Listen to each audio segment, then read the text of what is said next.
The blood roared in Xavier Tucker's ears, so loud, he almost pulled his Colt and ended the conversation right there in the middle of Carlin's dusty Main Street. He stood rigid as a fence post, every muscle in his body coiled tight as a rattler about to strike, while the woman in front of him kept talking in that calm, measured voice that somehow cut through the fury threatening to consume him whole. It was June of 1878, and the Nevada sun beat down merciless on his broad shoulders, but the heat inside him burned hotter than any desert could manage. His father's ranch, Tucker's pride, the land his family had worked for 20 years, was gone. Sold. And this woman, this Harper Collins with her green eyes and Eastern manners, was here to tell him she owned it now. "Mr. Tucker, I understand this must be difficult," Harper said, her gloved hands folded primly in front of her dark traveling dress. She had arrived on the morning stage, stepping down onto Nevada soil like she belonged here, which she absolutely did not. But the sale was legal. Your father's debts were considerable, and the bank had no choice but to foreclose. I purchased the property through proper channels in San Francisco. Xavier's jaw clenched so hard his teeth ached. His father had been dead 3 months, killed when his horse threw him coming down from the high pasture. The old man had been keeping secrets, apparently. Big ones. The kind that lost ranches. My father built that place from nothing. We have cattle, water rights, buildings. You cannot just take a man's life work. I did not take anything, Harper replied, and something in her voice made him look at her, really look at her, for the first time since she had introduced herself outside the land office.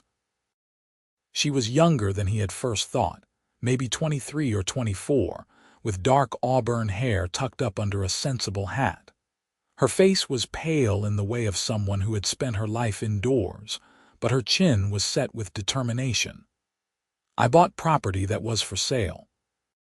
If your father had debts he could not pay, that is unfortunate but not my doing. So you come out here to what? Kick me off my own land? You do not know the first thing about running a ranch.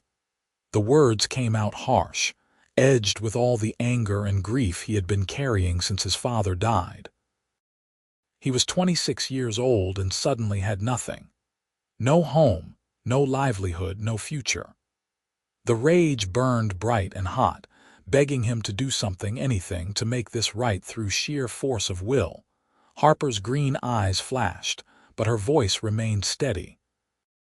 I know more than you might think, Mr. Tucker, and I have no intention of kicking you off anywhere. That is what I came here to discuss with you. That stopped him cold. Xavier's hand, which had been hovering near his gun belt, fell to his side. What are you talking about? I need someone who knows the land, knows the cattle, knows how to run a ranch in Nevada. You need a place to work and live. It seems to me we might come to an arrangement that benefits us both. She looked up at him without flinching, this small woman in her proper Eastern clothes, standing in the middle of a frontier town like she had every right to be there. The rage still burned, but curiosity flickered through it now. Xavier forced himself to take a breath, then another. When he spoke again, his voice was lower, more controlled. You want to hire me to run my own ranch? It is not your ranch anymore, Mr. Tucker. It is mine. But yes, that is the general idea. You would manage the day-to-day operations. I would handle the business side. We would split the profits. Harper pulled a folded document from her bag. I had my lawyer draw up a proposal. You can look it over, discuss it with anyone you trust. But I am serious about this. Xavier stared at the paper she held out to him. Every instinct screamed at him to refuse, to tell this Eastern woman exactly where she could put her proposal, to walk away and find his own path. Pride was a powerful thing, especially Tucker pride. His father had taught him never to back down, never to give an inch. But his father's stubbornness had also lost them everything.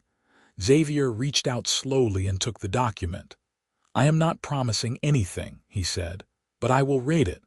Harper nodded, something that might have been relief crossing her face. "That is all I ask. I am staying at the Carlin Hotel. You can find me there when you have made your decision." She turned and walked away down the boardwalk, her skirts swishing in the dust, leaving Xavier standing there with a legal document in one hand and a heart full of confused fury in the other.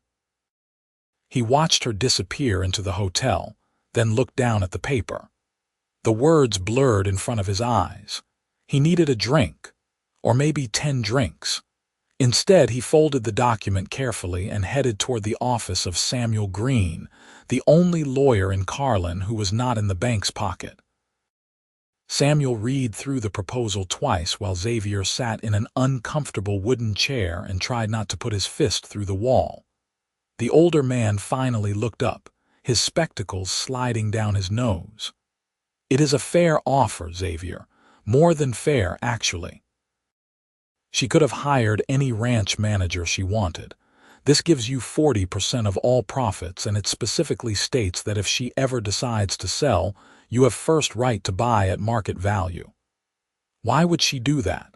Xavier demanded. "She does not know me. Why offer me anything?" Samuel shrugged. "Maybe she is smart enough to know she needs someone who loves that land to make it profitable. Maybe she has a conscience. Does it matter? Your alternative is to find work on someone else's spread or leave Nevada entirely. At least this way you stay on the land your father built." Xavier stood and paced to the window, looking out at the dusty street.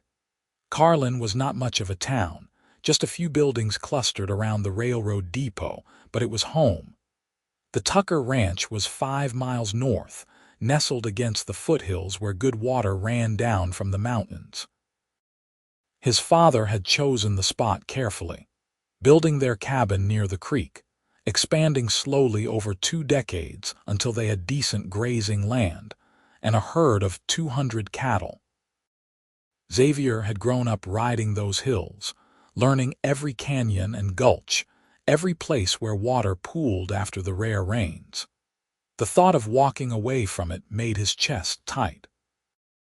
But working for Harper Collins, for a woman who had never done an honest day's ranch work in her life, who had swooped in and bought his home out from under him, that made his blood boil all over again. "I need time to think," he said finally. Samuel nodded. "Take the time you need, but Xavier, do not let pride make your decisions for you. That is what got your father into this mess."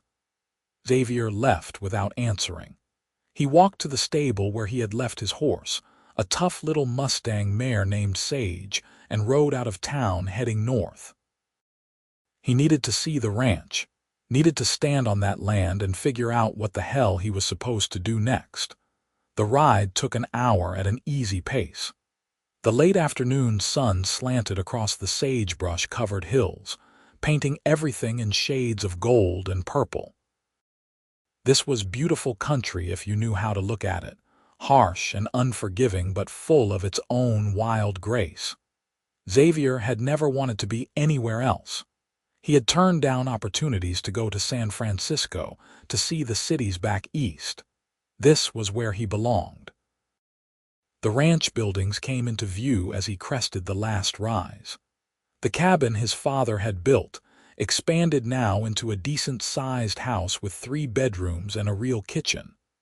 The barn, the corrals, the bunkhouse where they housed their seasonal workers. It all looked the same as it had 3 months ago, before his father died, before the bank came calling, before everything fell apart. Xavier dismounted and walked slowly through the property. The cattle were out in the far pastures where the grass was still good this time of year. They would need to be brought down before the summer heat turned everything brown. There was repair work to be done on the barn roof, and the fence line along the eastern boundary needed posts replaced. Regular ranch work, the kind he had been doing his whole life. He ended up sitting on the porch of the house as the sun set, watching the light fade from the sky. His anger had cooled to a dull ache. Samuel was right. Pride would not put food on his table or keep a roof over his head. Harper Collins's offer was more generous than he had any right to expect. But accepting it meant swallowing every bit of his pride and working for someone else on land that should have been his. The moon was rising when Xavier finally mounted Sage and rode back toward town. He had made his decision, though it sat in his gut like bad whiskey. He would accept Harper Collins's offer, but he would make damn sure she understood how a ranch worked. If she wanted to own Tucker's pride, she was going to have to earn it. The Carlin Hotel was the nicest building in town, which was not saying much. It had 2 stories and actual wallpaper in the lobby. Xavier tied Sage outside and walked in, his boots loud on the wooden floor. The clerk, a nervous man named Peters, looked up with wide eyes. "Mr. Tucker, what can I do for you?" "I need to speak with Miss Collins." "Which room?" "Room 7, top of the stairs. But it is rather late. Perhaps you could come back in the morning." Xavier was already heading for the stairs. He knocked on the door of room 7, harder than he probably needed to. There was a long pause, then Harper's voice came through the door. "Who is it?" "Xavier Tucker. We need to talk." Another pause, then the sound of a bolt sliding back.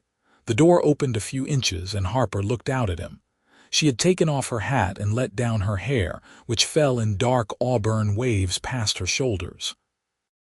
Without her traveling clothes, she looked younger, more vulnerable, and beautiful, which was a thought Xavier immediately pushed away. "Mr. Tucker, I was not expecting you until tomorrow at the earliest. I read your proposal. I have some conditions." Harper studied his face for a moment, then opened the door wider. "Come in. We can discuss it." Xavier hesitated. It was not proper for him to be in a woman's hotel room, especially at night, but propriety seemed like a small concern compared to everything else that had happened. He stepped inside. The room was small but clean, with a bed, a chair, and a washstand. Harper gestured to the chair and sat on the edge of the bed, maintaining as much distance as the space allowed. "What conditions?" she asked. Xavier stayed standing. "I will manage everything about the actual ranching. You do not interfere with how I run the cattle, hire the men, handle the day-to-day operations. I know this land and these animals. You do not." "Agreed. That is why I need you. Second, I keep living in the main house. It is my home." Harper frowned slightly. "I was planning to live there myself. That is why I bought the property. I need somewhere to stay. It has 3 bedrooms. We can share the house." The words came out before Xavier fully thought them through. Sharing a house with this woman was probably a terrible idea. But the thought of her taking his room, sleeping in his bed, felt like a step too far. Harper's eyebrows rose. "That would be highly improper, Mr. Tucker. We are not married. This is Nevada, not Boston or wherever you come from. Things are different out here. We can have separate bedrooms and maintain appearances. Or you can keep staying here in town and ride out every day, but that seems like a waste of time and money." She considered this, her green eyes thoughtful. Xavier found himself noticing small details about her. The way she tucked a strand of hair behind her ear, the determined set of her shoulders, the intelligence in her gaze. She was not what he had expected when the banker told him an Eastern woman had bought the ranch. He had pictured someone older, harder, more mercenary.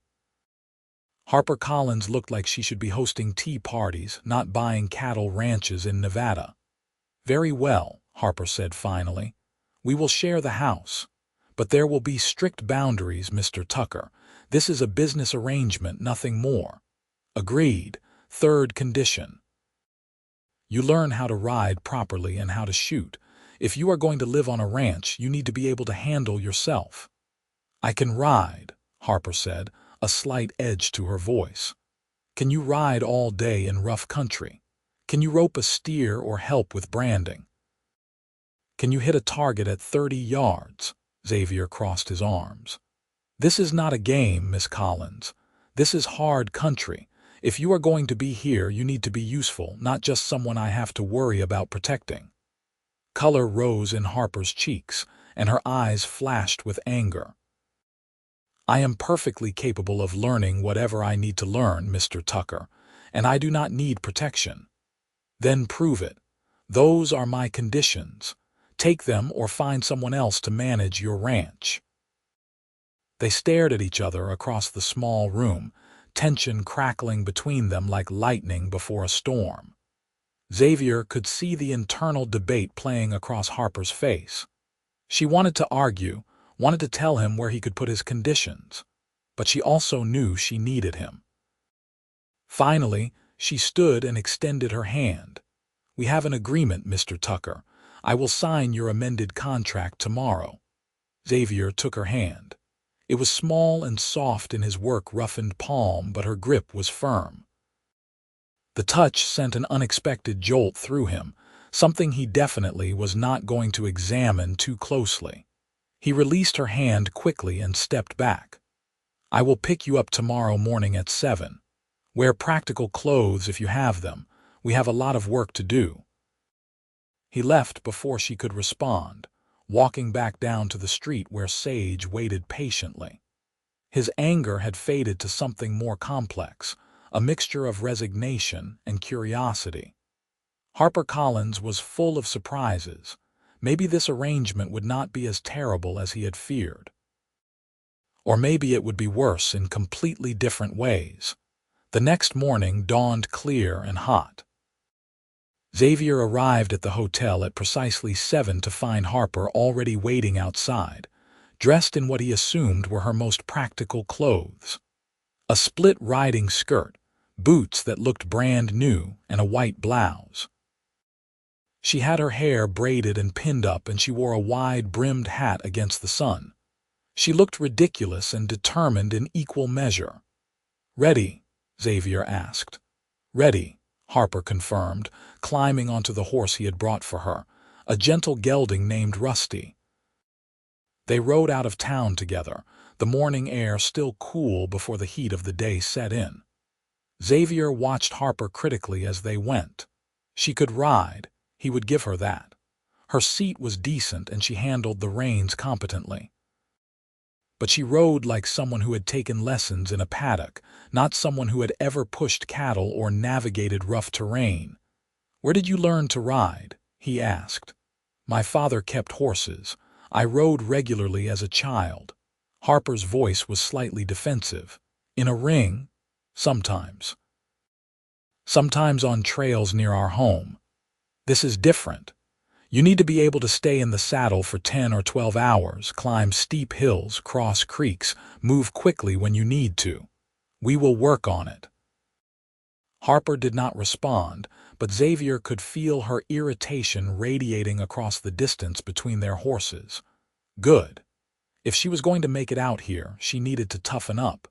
Being angry with him was a start. They reached the ranch as the sun climbed higher. Xavier dismounted and waited while Harper did the same, a bit more stiffly. He led both horses to the barn and showed her how to unsaddle them properly, how to check their hooves and brush them down. Harper watched carefully and then did it herself with Rusty, her movements becoming more confident as she worked. "Your father taught you about horses?" Xavier asked despite himself. "Yes, he loved them. He died when I was 16. A riding accident, actually." Harper's voice was matter-of-fact, but Xavier heard the old grief underneath. "That how you ended up with money to buy a ranch?" "No. The money came from my uncle. He passed away last year and left his entire estate to me. I was his only living relative." Harper finished with Rusty and turned to face Xavier. "I know you think I am some spoiled Eastern girl playing at ranching, but I grew up watching my family lose everything when my father died. We had to sell our home, our horses, everything. My mother and I moved in with relatives who made it clear every day that we were burdens. I swore then that I would never be dependent on anyone else's charity again. When I inherited my uncle's money, I decided to build something of my own, something no one could take away. Xavier studied her face, seeing the fierce determination there, the steel underneath the proper manners. Why a ranch? Why not stay in San Francisco and invest in something easier? Harper smiled slightly, the first real smile he had seen from her. Because I wanted to.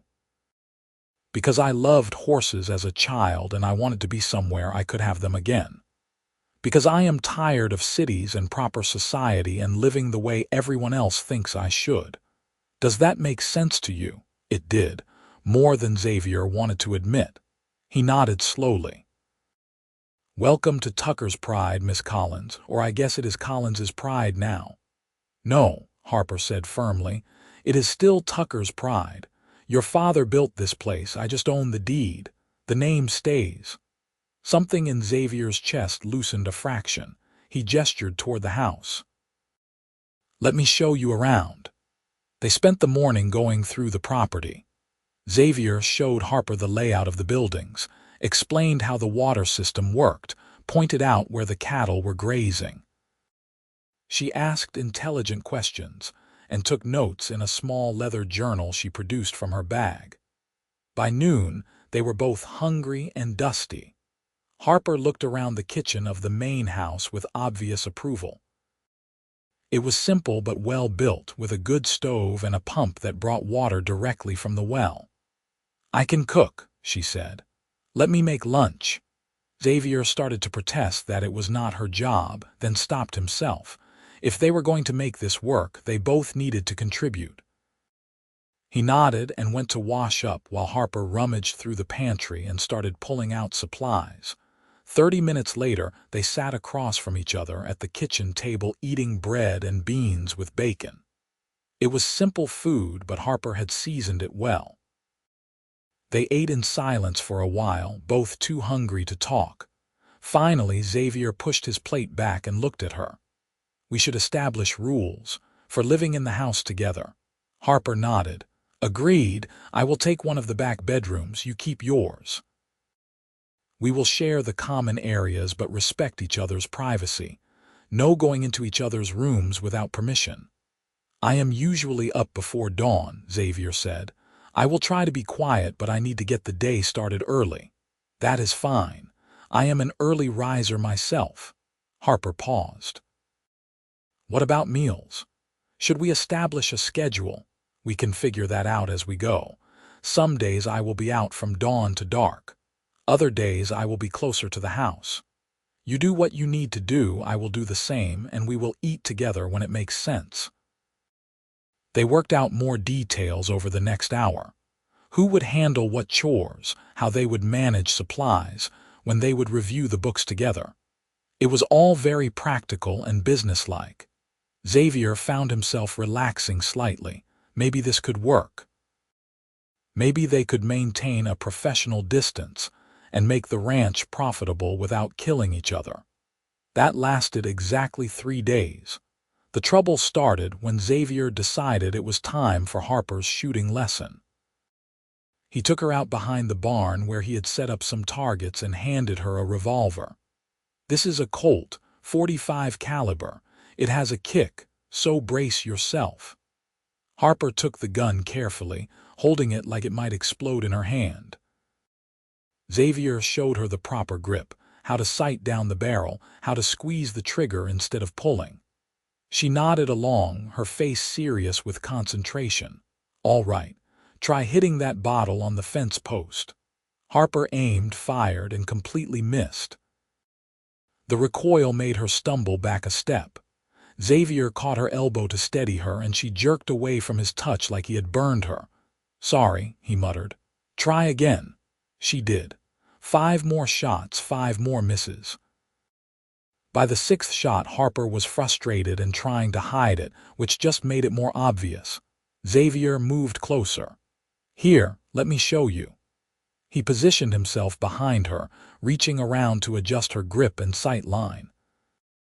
He was acutely aware of how close they were, of the scent of her hair, of the way she stiffened at his nearness. Breathe out as you squeeze, like this. His hand covered hers on the gun. Together they aimed and fired. The bottle exploded in a shower of glass. Harper let out a small sound of triumph, then seemed to remember how close Xavier was standing. She stepped away quickly, her cheeks flushed. "Thank you. I think I understand now." Xavier handed her more bullets. "Keep practicing. You need to be comfortable with this." He walked away before he could do something stupid like notice how the sun brought out red highlights in her hair or how determined she looked when she was concentrating. This was a business arrangement. Harper had been clear about that, and he agreed completely. The fact that he kept noticing things about her was just because they were living in close quarters. It did not mean anything. Over the following weeks, they fell into a rhythm. Xavier worked the ranch from before sunrise until after dark, managing the cattle and the land with the same care his father had taught him. Harper kept the books, managed supplies, and slowly learned the skills she needed to be useful. She got better at riding, though she still could not keep up with Xavier on long days. Her shooting improved until she could hit a target more often than not. She learned to mend tack, to help with basic veterinary care, to read the weather by watching the sky. They lived in the same house, but maintained careful distance. Separate bedrooms, brief conversations over meals, polite consideration of each other's space. It was all perfectly proper and completely maddening. Because the more time Xavier spent around Harper, the more he noticed things he wished he did not. The way she hummed while she cooked, the serious expression she got when she was working on the account books, the surprising strength in her hands when she helped him wrestle a stuck fence post out of hard ground, the way she never complained, no matter how difficult or dirty the work became. And the more he noticed, the angrier he got at himself. Harper Collins had taken his ranch. She was his employer, not his partner, no matter what the contract said. The fact that she was beautiful and brave and more capable than he had given her credit for did not change anything. Xavier buried himself in work and tried to ignore the uncomfortable feelings growing in his chest. Harper, for her part, was dealing with her own complications. She had come to Nevada looking for independence and a fresh start, not for a complicated, angry, impossibly attractive cowboy who made her feel things she had no business feeling. Xavier Tucker was everything she should not want. He was rough, uneducated, stubborn, and clearly resented her presence even when he was being helpful. He also worked harder than any man she had ever met, treated the animals with unexpected gentleness, and had a smile that could light up the whole territory on the rare occasions when he used it. She caught herself watching him more often than she should. The way he sat a horse like he was born in the saddle, the competent movement of his hands as he worked, the intelligence in his eyes when he explained something about the land or the cattle. She reminded herself constantly that this was business, that she was here to build something for herself, not to fall for the first handsome cowboy she met. It did not help. The tension between them built slowly, like storm clouds gathering on a summer afternoon. They were always polite, always professional, but there was an awareness crackling in the air whenever they were in the same room. Xavier found excuses to stay out on the range longer. Harper threw herself into learning every aspect of ranch management. They circled each other like wary animals, neither willing to admit what was happening. Things came to a head on a sweltering afternoon in late July. Xavier was repairing fence line in the east pasture when he saw smoke rising from the direction of the ranch house. His heart stopped. Fire was every rancher's nightmare, especially in the dry summer heat. He spurred Sage into a gallop, racing across the rough ground with his pulse pounding in his ears. He reached the ranch to find Harper standing outside the kitchen door, coughing and waving smoke away from her face. The kitchen was full of smoke but not actually on fire. Xavier rushed inside to find a pot burning on the stove, the contents long since reduced to charcoal. He grabbed it with a cloth and hauled it outside, then went back in to open all the windows. "What happened?" he demanded, rounding on Harper. She was still coughing, her eyes watering. "I was making stew. I went to check on the chickens and I guess I lost track of time. I am sorry." The fear that had gripped Xavier when he saw the smoke transformed instantly into anger. "You could have burned down the whole house. Do you have any idea how fast fire spreads out here?" I said, "I am sorry." Harper's voice rose to match his. "It was an accident that could have cost us everything. You cannot be careless like that." Xavier knew he was being unfair, knew his reaction was way out of proportion to what had actually happened, but he could not seem to stop. All the fear and frustration and feelings he had been pushing down for weeks came boiling up. "I made a mistake," Harper said, her voice shaking with anger now. "I am human. It happens. Stop treating me like I am some kind of idiot child who cannot do anything right. Maybe if you actually knew what you were doing instead of playing at ranching, playing." Harper's eyes flashed dangerously. "I have worked every single day since I got here. I have done everything you asked and more. I am trying my best." "Well, maybe your best is not good enough." The words exploded out of Xavier before he could stop them. The moment they left his mouth, he regretted them. Harper's face went pale, then red. "Fine," she said, her voice cold and level. "If I am such a useless burden, maybe you should find somewhere else to work. The ranch is mine. I will manage it myself. You would not last a week without me, and you know it. Get out." Harper pointed toward the barn. "Go cool off before you say something else you will regret. Or better yet, just leave entirely. I will wire the bank in the morning and arrange new management." Xavier stared at her, his chest heaving. The smoke still hung in the air between them. He wanted to apologize, wanted to tell her he had not meant it, that he was just scared, that the thought of anything happening to her terrified him in ways he did not understand. But his pride held his tongue. He turned and stalked toward the barn. He saddled Sage with shaking hands and rode out hard, heading up into the hills where he could be alone. The sun was setting by the time he finally stopped, somewhere high above the ranch where he could see the whole spread laid out below. The house looked peaceful in the golden light, smoke no longer visible from the chimney. Xavier sat down on a flat rock and put his head in his hands. He was an idiot, a complete and total idiot. Harper had done nothing to deserve his anger except make a simple mistake. She had been nothing but fair and hardworking since she arrived. She had given him back his home when she could have just kicked him out entirely. And he had repaid her by yelling at her like she was a child, by saying things designed to hurt. The truth was that the smoke had scared him. Not just because of the fire danger, but because for a moment he had thought something had happened to Harper. That fear had been overwhelming, immediate, and completely revealing. Xavier could not lie to himself anymore. He had feelings for Harper Collins, real feelings, the kind that kept him awake at night and made him look for excuses to be near her. The kind that made him want to protect her and fight with her and kiss her until neither of them could breathe, which was impossible.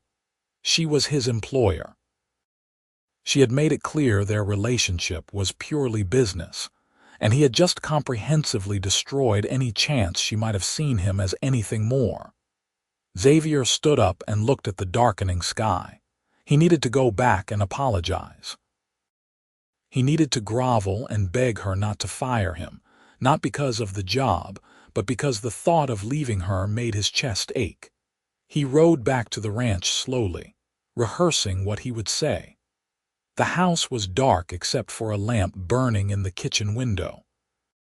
Xavier took care of Sage, then walked to the house with his hat in his hands. He found Harper sitting at the kitchen table with a cup of tea, the account books open in front of her. She looked up when he entered, her face carefully blank. "Miss Collins, I need to apologize." "You made your feelings quite clear, Mr. Tucker." "No, I did not." Xavier forced himself to meet her eyes. "I was scared. When I saw the smoke, I thought the house was burning. I thought something had happened to you. That fear came out as anger, and I said things I did not mean. You have worked harder than I had any right to expect. You have been fair and generous and brave. I am sorry for suggesting otherwise." Harper's expression softened slightly. "You were scared, terrified," Xavier admitted. "Fire is serious out here, but I should not have taken it out on you. And I definitely should not have questioned your abilities. You have proven yourself every day." They looked at each other across the kitchen. The lamplight cast shadows on Harper's face, highlighting the determined line of her jaw, the intelligence in her eyes. Xavier saw the moment she decided to forgive him, saw her shoulders relax fractionally.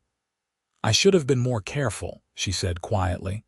"You were right about that much. I cannot afford to be careless. This is too important. We both made mistakes. Can we start over?" Harper smiled, a real smile that made Xavier's heart skip. "Yes, we can start over. But Xavier—" She used his first name for the first time, and the sound of it on her lips did strange things to his insides. No more yelling at each other.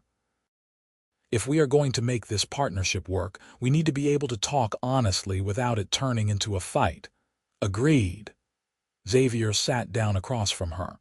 "Harper, can I ask you something?" "Of course. Why did you really come here?" "I understand wanting independence, but you could have invested in anything. Why put yourself through all this?" Harper was quiet for a long moment, looking down at her tea. When she finally spoke, her voice was soft. "My mother died 2 years ago, cancer. At the end, she told me she regretted her whole life. She said she had always dreamed of having adventures, seeing the world, doing something bold. But she had been too scared, too concerned with what society would think. She married my father because it was expected, lived in the city because that is what proper ladies did. And when he died, she let herself become dependent on relatives because she did not know any other way. She made me promise I would not make the same mistakes. That I would be brave enough to live the life I wanted, not the life others expected of me." She looked up at Xavier, her green eyes bright. "I did not want to be 90 years old looking back on a life of regrets, so when I inherited money, I decided to do something that scared me, something bold. I chose a ranch because it reminded me of the few happy times I had with my father. And I chose Nevada because it is about as far from Boston society as I can get." Xavier felt something shift in his chest. He understood completely, maybe more than Harper realized. "My father died full of regrets too. He was a good rancher but a terrible businessman. He borrowed money he could not pay back, gambled on cattle prices that did not work out, made deals with the wrong people. At the end, I think he knew he had failed, and he could not live with it. The horse that threw him, I checked the saddle after, it was fine. I think he wanted the horse to bolt. I think he was done fighting." "Oh, Xavier." Harper reached across the table and took his hand. The touch was warm and solid and sent electricity through his whole arm. "I am so sorry. That must have been terrible." "It was. It is." Xavier looked down at their joined hands. He should pull away. He should maintain professional distance. He did not move. "I have been angry at him for dying, for losing the ranch, for all of it. And then you showed up and I transferred all that anger to you, which was not fair. None of this is your fault." "It is not your fault either," Harper said firmly. "You did not ask for any of this, but Xavier, we are in it now together.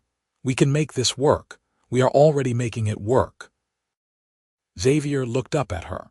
She was beautiful in the lamplight, her hair coming loose from its pins, her face open and honest. The anger that had burned in him for so long had faded to embers. In its place was something warmer, something that felt like hope. He turned his hand over, lacing his fingers through hers. "Harper, I need to tell you something," her breath caught. "What?" Xavier stopped. What was he doing? He could not just confess his feelings like some lovesick boy. This was his employer. This was a business arrangement.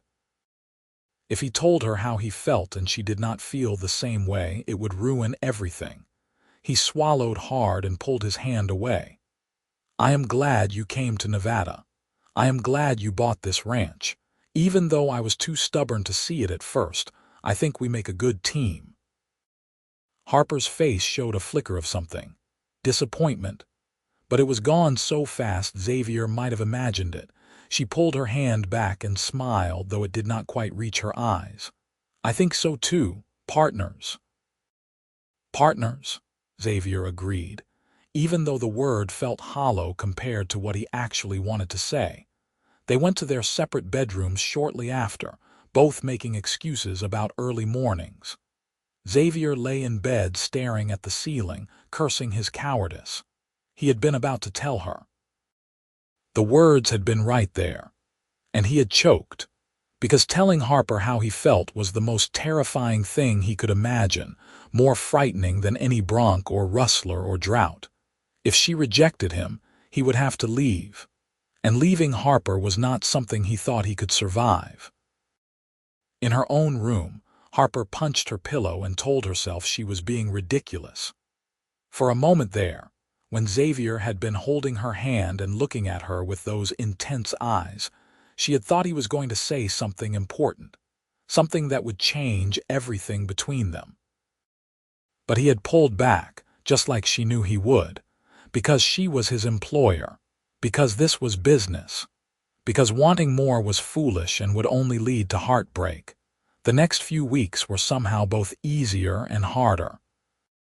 Xavier and Harper were more comfortable around each other after clearing the air. They laughed together over meals, worked side by side without tension, talked about their plans for the ranch's future. They were friends, genuine friends, and there was real affection between them. But underneath, the friendship was a current of something more, something neither of them acknowledged but both of them felt. Xavier started teaching Harper to ride better, taking her out on longer trips into the hills. She learned to push cattle, to read tracks, to navigate by landmarks. She got sunburned and saddle sore and never complained once. Xavier found himself admiring her more with each passing day. Harper was not playing at ranching anymore. She was becoming a real rancher, someone who understood the land and the work. Harper, meanwhile, was discovering that Xavier was far more than the angry cowboy who had wanted to shoot her in the street. He was intelligent and thoughtful, with a quiet sense of humor that caught her off guard. He knew the names of all the cattle, could predict the weather with uncanny accuracy, and played a battered guitar in the evenings when he thought she was not listening. He was also maddeningly attractive, especially when he was working, his shirt sleeves rolled up and his hat pushed back, completely focused on whatever task was at hand. They were falling in love, though neither of them said it. They were also both too scared to do anything about it, trapped by the complications of their situation and their own fears of rejection. Things might have continued that way indefinitely, if not for the rustlers.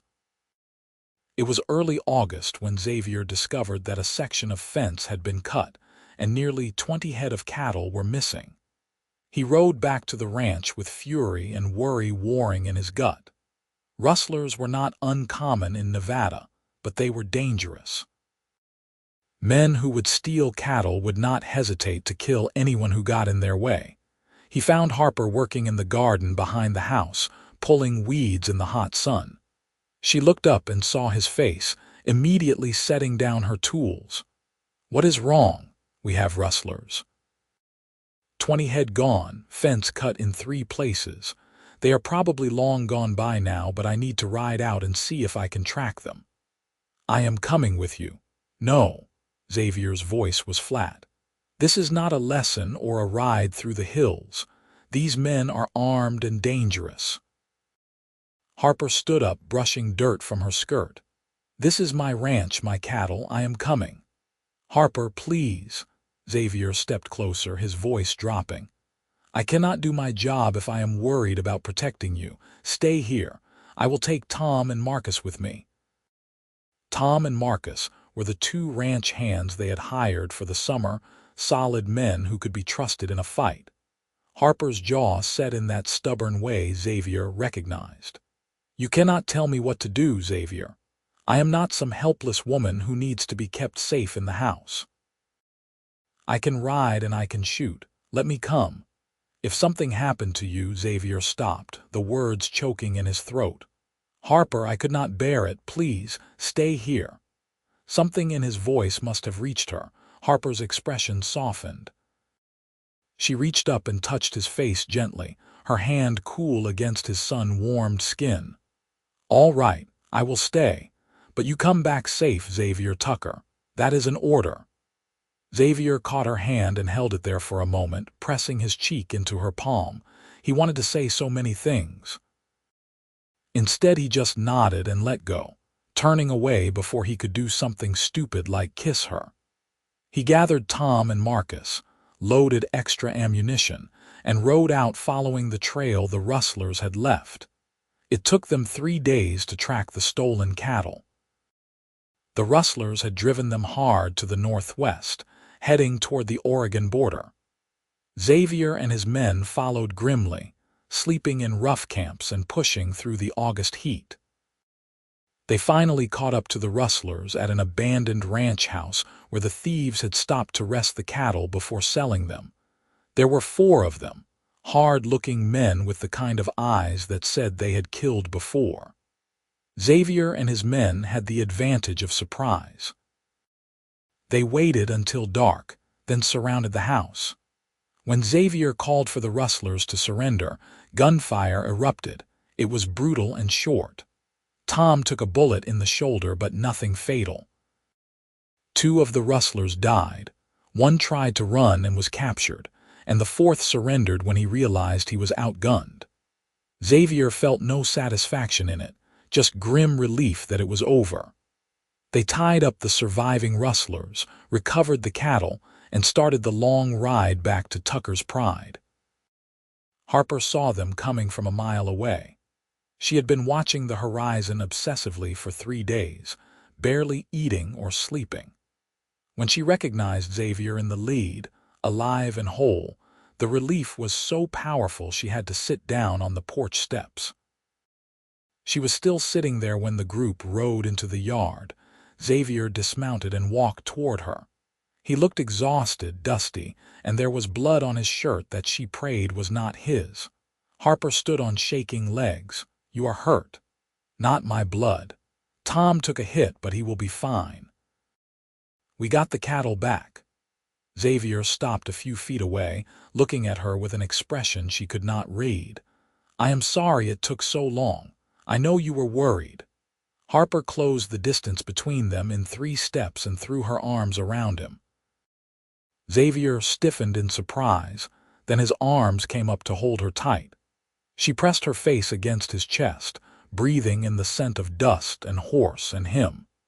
He was solid and real and alive, and she had spent 3 days terrified she would never see him again.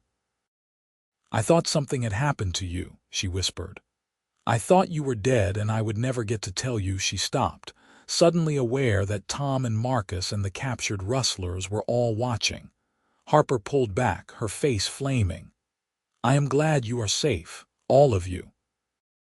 Tom, let me look at that shoulder. She bustled into organizational mode, tending to Tom's wound, making sure the horses were cared for, preparing food for everyone. Xavier took the rustlers to town to hand over to the sheriff, then came back to help settle the recovered cattle. By the time full dark fell, everyone was fed and Tom was bandaged and resting in the bunkhouse. Xavier and Harper were alone in the kitchen again. They moved around each other quietly, Harper washing dishes while Xavier sat at the table cleaning his gun. The silence was heavy with things unsaid. Finally, Xavier set down his Colt and looked at her. "Harper, earlier when I got back, you started to say something." Harper kept her eyes on the dishes. "Did I? You said you thought I was dead and you would never get to tell me something. What were you going to say?" Harper's hands stilled in the soapy water. This was it. She could deflect, could make up some innocuous thing, could maintain their careful professional distance, or she could be brave. She had promised her mother she would be brave. She dried her hands and turned around. "I was going to say that I would never get to tell you that I love you." The words hung in the air between them. Xavier stared at her, his face shocked. Harper forced herself to keep talking, her heart pounding so hard she could barely hear her own voice. "I know that is not part of our arrangement. I know this is supposed to be business.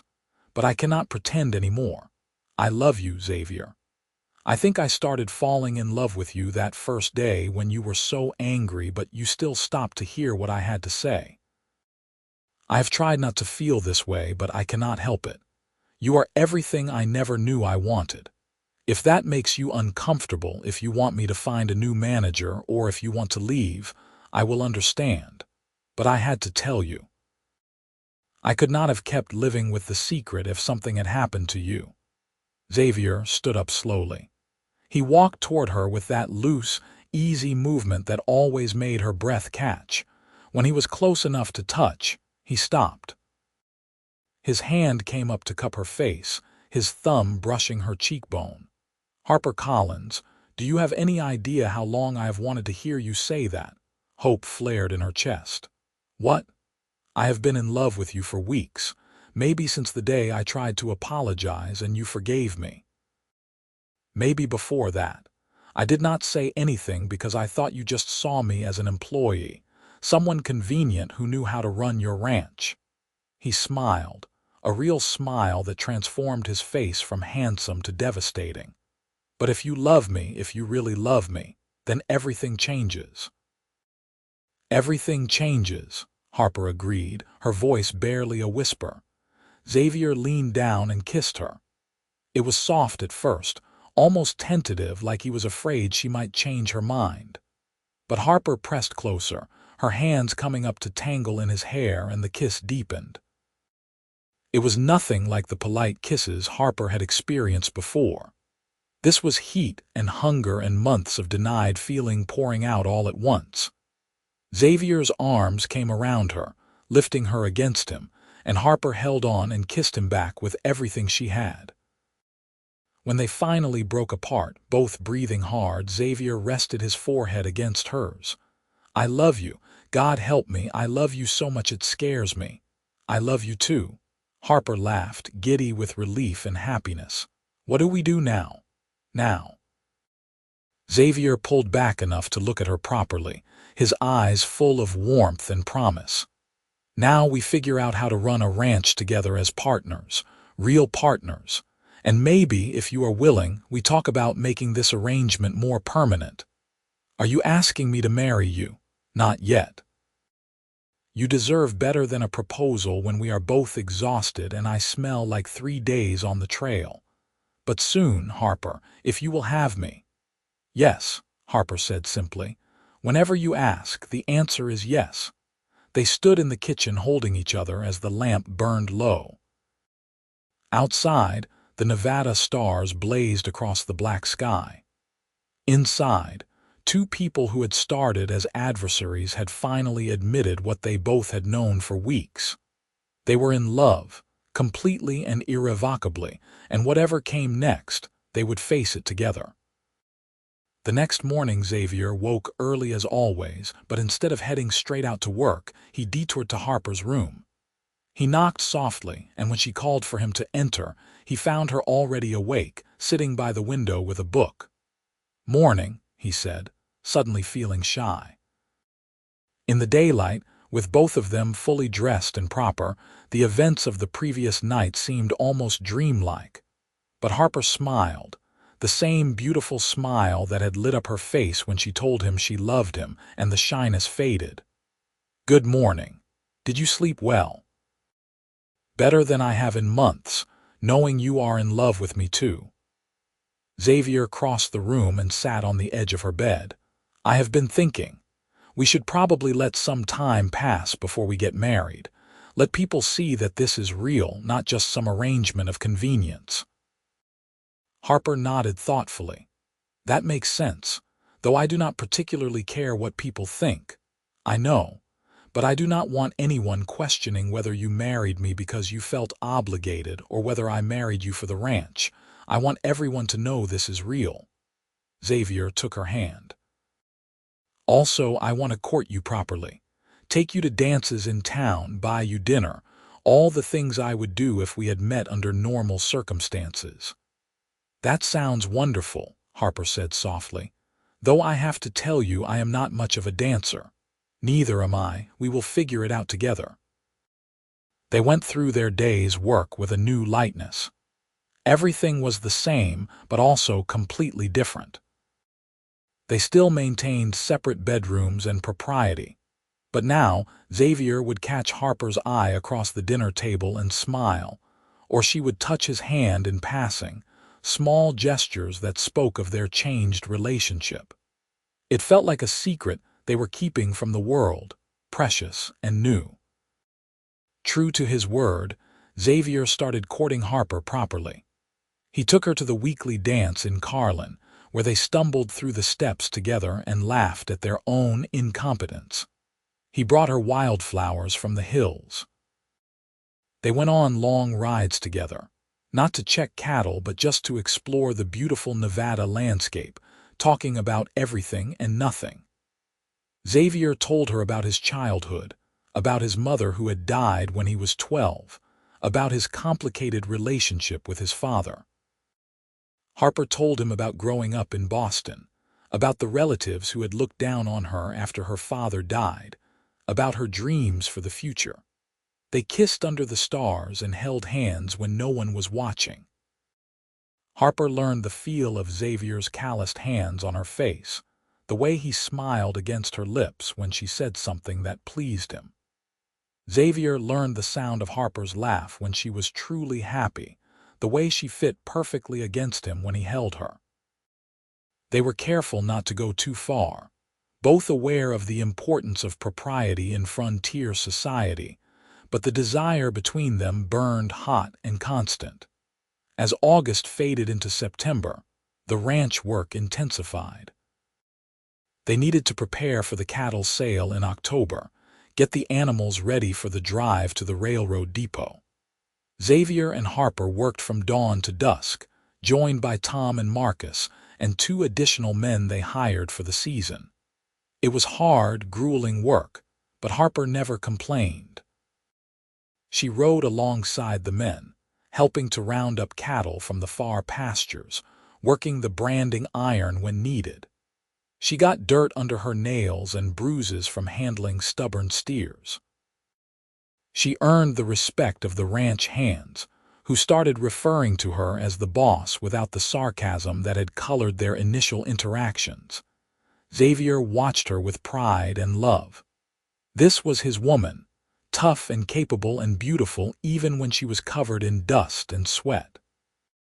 She had not just adapted to ranch life. She had embraced it, made it her own. The Eastern lady he had met in Carlin was gone, replaced by someone who belonged to this hard land as much as he did. In late September, on a cool evening when the first hints of autumn were in the air, Xavier decided it was time. He had been planning this for weeks, waiting for the right moment. He asked Harper to go riding with him just before sunset, leading her up to the high place where he had gone the night they fought about the smoke. They dismounted and stood looking out over the ranch, golden in the slanting light. "It is beautiful up here," Harper said, moving close to his side. Xavier put his arm around her, holding her against him. "I come up here when I need to think. This spot has always felt special to me. When my father died, I came up here and tried to figure out what I was supposed to do." When you bought the ranch, I came up here and almost decided to leave Nevada entirely. And that night when we fought, I came up here and realized I was in love with you." Harper looked up at him. "Really? Really?" "This is where I finally admitted to myself that I did not just want to work with you. I wanted to spend my life with you." Xavier turned to face her fully, taking both her hands in his. "Harper, these last few months have been the hardest and the best of my life. You have challenged me, frustrated me, and made me happier than I knew I could be. You are my partner in every way that matters. I love you more than I thought it was possible to love anyone, and I want to make this official." He dropped to one knee on the dusty ground. Harper's eyes went wide, her hands flying to her mouth. Xavier pulled out the ring he had been carrying for a week, a simple gold band with a small ruby he had bought in town with his share of last month's profits. "Harper Collins, will you marry me? Will you be my wife and my partner for as long as we both live?" Tears spilled down Harper's cheeks. She nodded, her voice choked with emotion. "Yes, yes, of course I will marry you." Xavier slipped the ring onto her finger, then stood and swept her into his arms.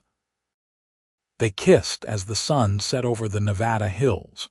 Two people who had started as enemies and found their way to love through stubbornness and fate, and the willingness to see each other clearly. They were married in October, right after the successful cattle sale that brought in enough profit to secure the ranch's future for another year. The ceremony was small, held in Carlin's tiny church with most of the town in attendance. Harper wore a dress she had ordered from San Francisco, pale blue with lace at the collar. Xavier wore his best suit, freshly cleaned and pressed. Samuel Green stood up as Xavier's best man. Mrs. Henderson, who ran the general store and had become Harper's friend, stood up for her. When the minister asked if Xavier would take Harper as his wife, his voice rang out clear and certain. "I do." When Harper promised to love and honor Xavier, her eyes never left his face. "I do." They kissed as husband and wife to the applause of the assembled guests, and then there was a party at the hotel with food and music and dancing. Xavier and Harper stumbled through the first dance as husband and wife, both laughing at their continued inability to waltz properly. They did not care. They had each other, and that was everything that mattered. That night, when they returned to the ranch that was now truly theirs together, Xavier carried Harper over the threshold of the house they had been sharing for months. But this time, instead of going to separate bedrooms, they went to their room, the main bedroom where they would sleep together for the rest of their lives. Xavier set Harper down gently, suddenly nervous despite everything they had already been through together. "Are you happy?" Harper smiled and pulled him close. "Happier than I have ever been. This life we are building, this is everything I wanted and more. I love you, Xavier Tucker." "I love you too, Harper Tucker." He kissed her softly. "My wife." They made love for the first time that night, and it was everything it should be. Tender and passionate, nervous and then confident, full of love and desire, and the joy of finally being able to express everything they felt. Afterwards they lay tangled together in the bed, Harper's head on Xavier's chest, his arms wrapped around her. "I have been thinking about the future," Harper said quietly. "What we want to do with the ranch, with our lives. What have you been thinking?" "I want to expand." "Not immediately, but in a year or two. We could buy the adjacent land from the Morrison estate. It has good water and grazing. With both properties we could double our herd." Xavier smiled in the darkness, his fingers trailing through Harper's hair. "That is a good idea.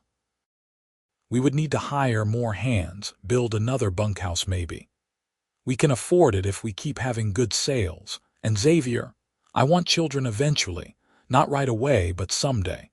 I want to build something that lasts, something we can pass down to our family." Xavier's arms tightened around her. The thought of Harper pregnant with his child, of teaching his sons and daughters to ride and work the land, filled him with fierce happiness. "I want that too. A whole family. This ranch full of life and love." They talked late into the night, making plans and dreaming about the future. When they finally slept, it was with the contentment of two people who had found exactly where they belonged. The first year of their marriage flew by. They worked hard, expanding the herd and improving the property. Harper continued to manage the business side while Xavier handled the ranching, but the lines between their roles blurred increasingly. Harper became a skilled rider and a decent shot. Xavier learned bookkeeping and how to negotiate with buyers. They were true partners in every sense. They also learned how to be married, how to navigate the small conflicts and compromises that came with sharing a life. Xavier learned that Harper was grumpy in the mornings before she had her coffee. Harper learned that Xavier needed space when he was upset, time to work through his feelings before he could talk about them. They argued sometimes, usually about ranch business, but they never let the arguments fester. They had learned from that first big fight the importance of talking things through. Their love deepened and matured.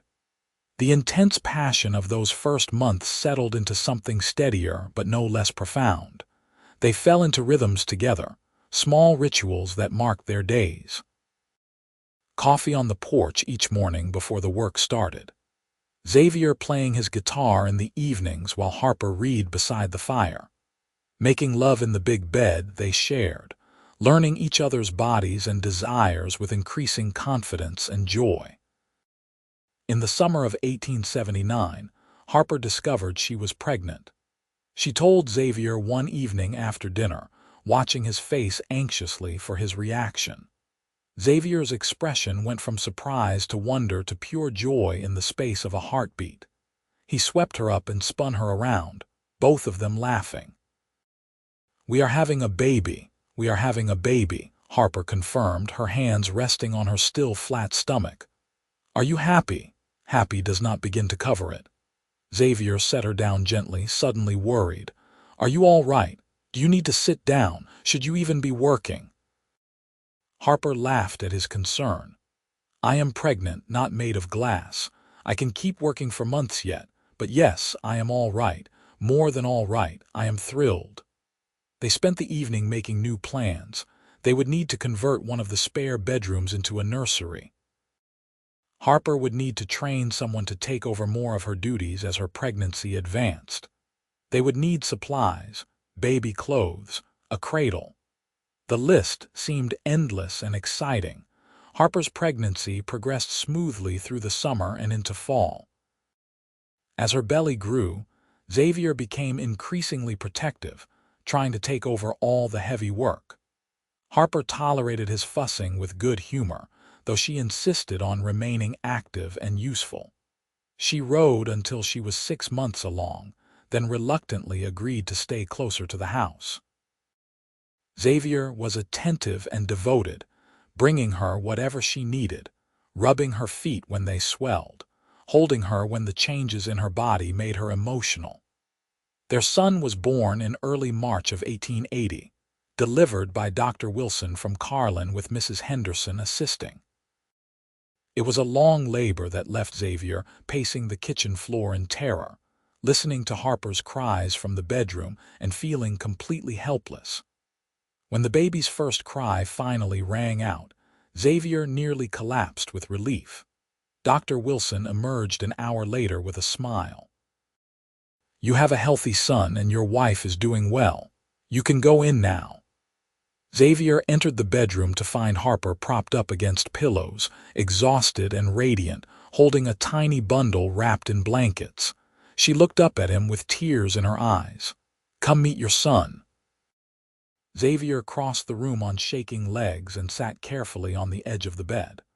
Harper shifted the bundle so he could see the baby's face. Their son was red and wrinkled and perfect, with a shock of dark hair and tiny fists waving in the air. Xavier felt his throat close with emotion. "He is beautiful. "You are beautiful. I love you so much." "I love you too." Harper carefully transferred the baby to Xavier's arms. "We need to name him." They had discussed names for months but never quite decided. Xavier looked down at his son, this tiny person who was half him and half Harper, and suddenly knew. "James, after your father." Harper's eyes filled with fresh tears. "Really? Really? James Tucker, what do you think?" "I think it is perfect." Baby James was colicky and demanding, keeping them both awake for weeks. But he was also a miracle, a tangible symbol of their love and their future. Xavier discovered a capacity for tenderness he had not known he possessed, rocking his son to sleep in the middle of the night, singing to him in his rough cowboy voice. Harper recovered her strength and settled into motherhood with the same determination she brought to everything else. Life on Tucker's Pride became fuller and richer. James grew from a colicky infant into a curious, active toddler. He took his first steps holding onto the corral fence, watching the horses with wide eyes. Xavier taught him to ride before he could barely walk, setting him on Sage's back and leading the gentle mare around the yard. Harper sang to him and read him stories and filled the house with laughter. In 1882, their daughter was born. They named her Sarah, after Xavier's mother. She was an easier baby than James had been, content and peaceful. Xavier was besotted, discovering that having a daughter turned him into even more of a soft-hearted fool than having a son.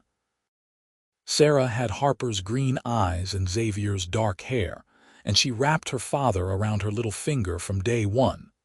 The ranch continued to prosper. They bought the Morrison land as Harper had wanted, expanding their operation significantly.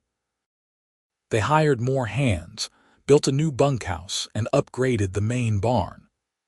Tucker's Pride became one of the most successful ranches in the area, known for quality cattle and fair dealing. Harper earned a reputation as a shrewd businesswoman, respected even by men who were initially skeptical of a female ranch owner. Xavier's skill with horses and cattle was legendary. Together they built something that mattered, something that would last. In 1884, Harper gave birth to twins, boys they named Daniel and Samuel. The house that had once been too big for two people was suddenly full to bursting with noise and activity. Xavier built an addition, adding 2 more bedrooms and expanding the kitchen. The ranch hands became like extended family, teaching the children to rope and ride, telling them exaggerated stories around the bunkhouse fire. Through it all, Xavier and Harper's love continued to grow. They had the comfortable intimacy of long marriage, finishing each other's sentences and knowing each other's thoughts. But they also maintained the passion and romance that had drawn them together in the first place. Xavier still brought Harper wildflowers from the hills. Harper still looked at her husband and felt her heart skip, even after years together. They had difficult times, too. There was a drought in 1885 that nearly destroyed them, forcing them to sell off part of the herd to survive. Harper had a miscarriage in 1886 that left her heartbroken for months. Xavier broke his leg badly in 1887 and was laid up for weeks, frustrated and difficult. But they weathered every storm together, their partnership strong enough to handle whatever came. On a spring evening in 1888, Xavier and Harper sat together on the porch of their home, watching their children play in the yard. James was 8 now, already showing signs of becoming a skilled horseman like his father. Sarah was 6, sweet and imaginative. The twins were 4, wild and full of energy. The sun was setting over the Nevada hills, painting everything in shades of gold and purple. "You ever regret it?" Xavier asked, his arm around Harper's shoulders. "Coming out here, buying this ranch, marrying a cowboy instead of staying in San Francisco?" Harper leaned into him, her hand resting on his chest. Never, not for a single moment.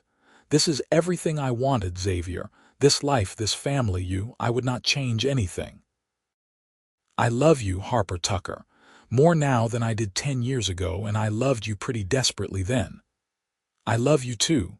Always have, always will.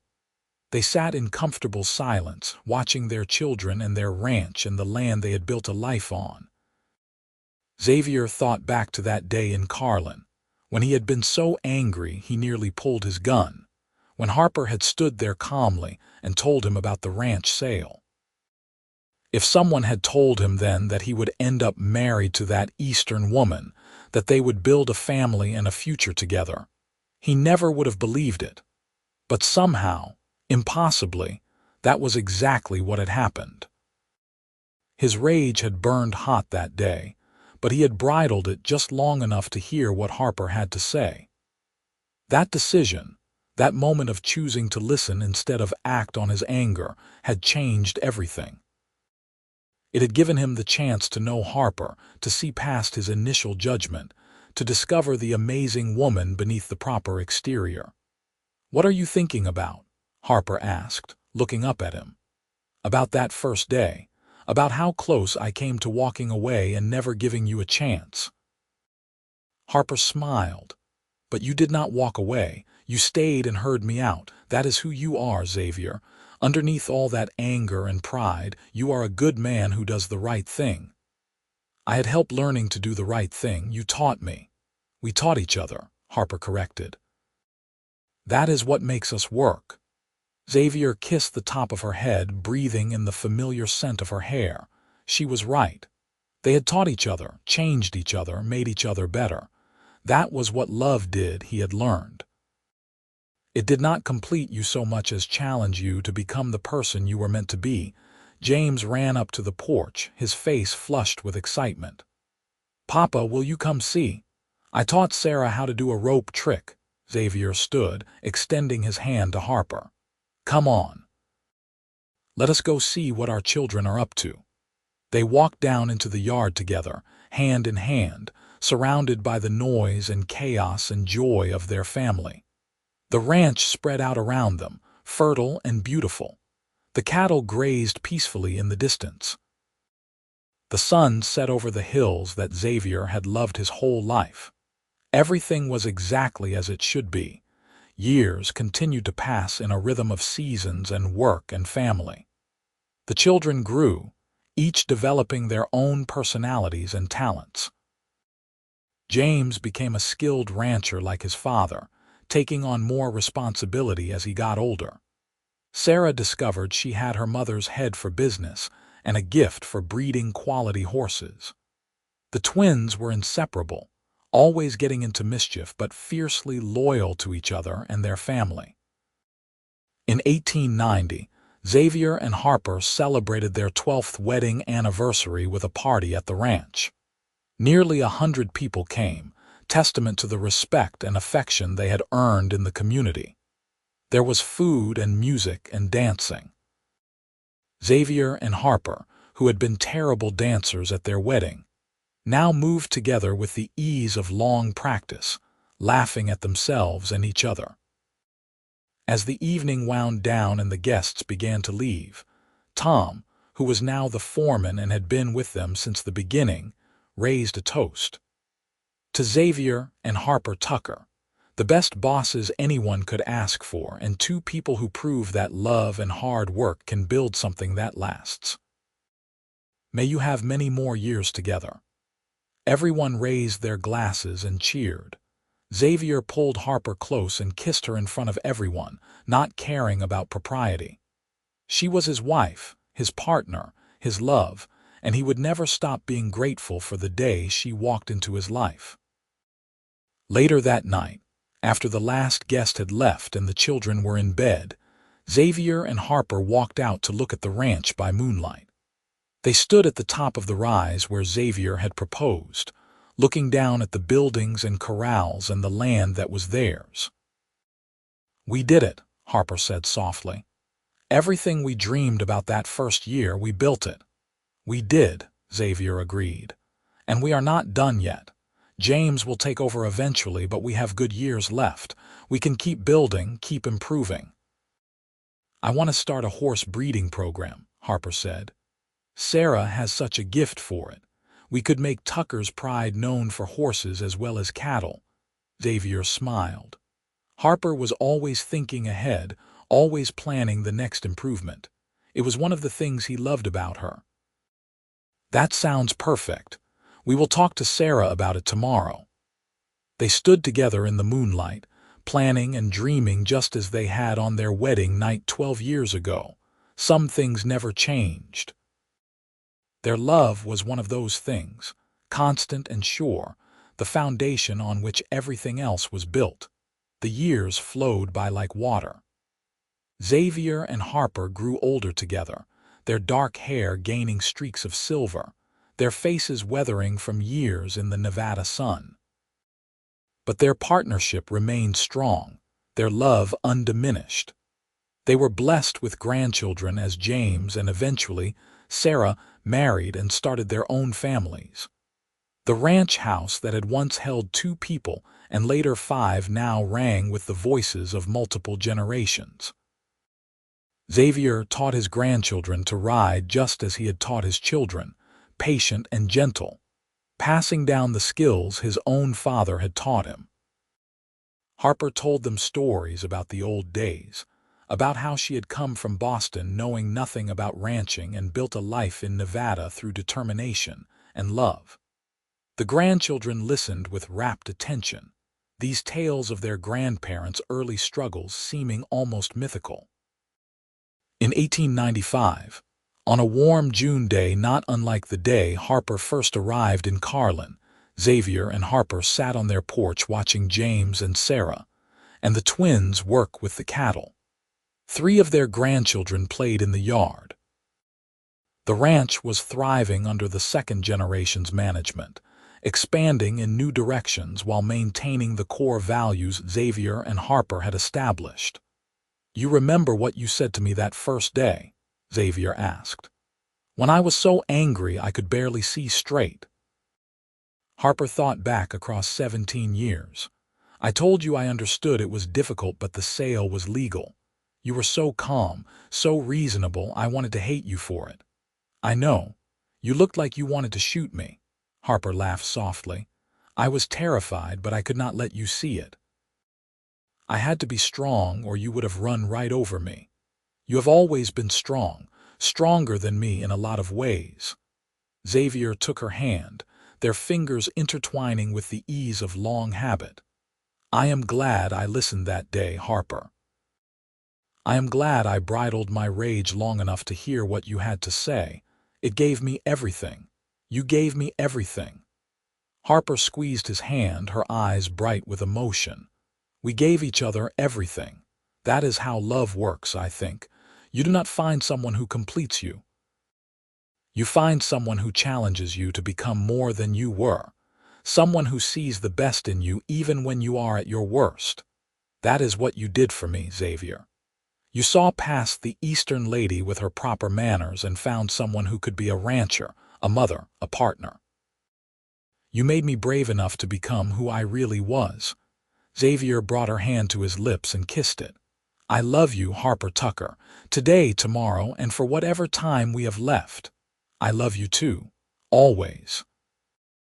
They sat together in the afternoon sun, 2 people who had found each other through anger and conflict and somehow forged a love that lasted. Around them, the ranch they had built together thrived. Their children and grandchildren carried on their legacy. The land they loved spread out in all its harsh beauty. It was not the life either of them had imagined when they were young. It was so much better. Because they had found each other, and in finding each other, they had found home. The sun began its descent toward the western hills, painting the sky in brilliant oranges and purples. Xavier and Harper remained on the porch, hands clasped, watching the day fade into evening. Their story had begun with rage and ended with love, proving that the greatest things often grow from the most unlikely soil. And as the first stars appeared in the Nevada sky, They knew with absolute certainty that every struggle, every challenge, every moment of conflict had been worth it. Because it had brought them here together, exactly where they belonged. Their love story became legend in Carlin and the surrounding territory. People spoke of the Eastern woman who bought a ranch and won a cowboy's heart. They told the story to their children and grandchildren, embellishing it slightly with each telling. But the core truth remained. Harper Collins and Xavier Tucker had found each other against all odds, built a life through hard work and determination, and loved each other deeply until their final days.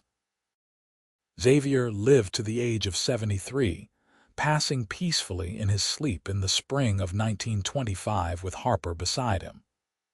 Harper followed him 18 months later, unable to imagine a life without her partner of 47 years. They were buried together on a hill overlooking Tucker's Pride, their graves marked with a simple stone that read, "Together in life, together in death, together forever." Their children and grandchildren and great-grandchildren continued to work the ranch, expanding it into one of the largest and most successful operations in Nevada. But they never forgot the foundation their grandparents had laid. Every generation told the story of Xavier and Harper, of how rage had burned in him like wildfire, but he had bridled it just long enough to hear what she had to say. That moment of choosing to listen instead of react, of controlling anger long enough to see truth, had changed everything.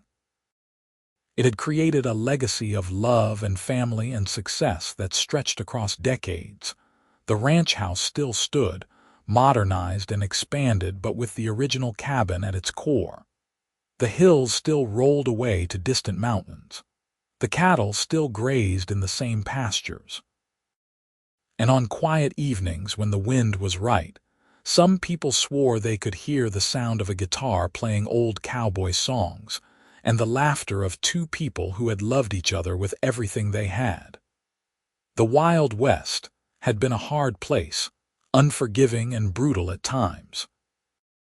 But it had also been a place where two people could build something real and lasting, where anger could transform into love, where an Eastern woman and a stubborn cowboy could find their way to each other and create a legacy that would outlive them both. That was the real magic of those frontier years, not the gunfights and outlaws that filled dime novels, but the quiet, persistent courage of ordinary people building extraordinary lives together. Xavier and Harper Tucker had lived that magic, and their story remained as a testament to the power of love to overcome any obstacle, heal any wound, and build a future from even the most unlikely beginning.